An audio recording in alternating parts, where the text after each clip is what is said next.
entrepreneur depuis une dizaine d'années, depuis 2 ans basé au Togo. En fait, on a lancé le projet qui s'appelle Foods Origin. Alors Foods Origin en fait a une ambition de connecter en fait l'offre et la demande. On s'est rendu compte premièrement qu'il y avait un gros marché en termes de produits organiques biologiques, une grosse demande en Europe.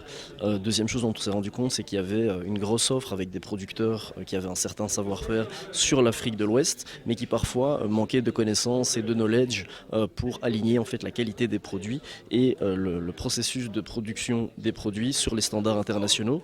Donc on a apporté cette dimension-là en engageant des locaux aussi du côté du Bénin. Troisième chose dont on s'est rendu compte, c'est qu'il y avait un manque d'accès aussi aux finances. Ce pourquoi on a financé, on préfinance donc ces producteurs basés sur un modèle de contract farming. Et quatrièmement, on s'est rendu compte qu'il y avait aussi parfois des petits problèmes de gestion. Et donc en fait, on a apporté une dynamique aussi de gestion comptable afin que les producteurs eux-mêmes, les coopératives elles-mêmes aient un business model qui soit viable et sustainable.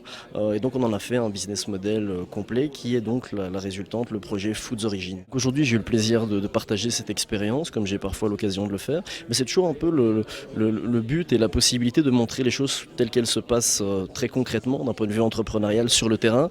Il y a de plus en plus d'événements en Afrique, mais je crois qu'il y a peut-être trop peu de gens qui parlent de réellement comment les choses se passent et comment elles doivent se passer pour stimuler, créer un développement socio-économique local. Donc c'est pour moi toujours un réel plaisir de partager les expériences, tant bonnes et mauvaises d'un point de vue objectif, pour essayer de créer des autres opportunités et peut-être amener d'autres personnes aussi à se développer sur le continent africain. Je crois que c'est super important et puis c'est surtout très intéressant.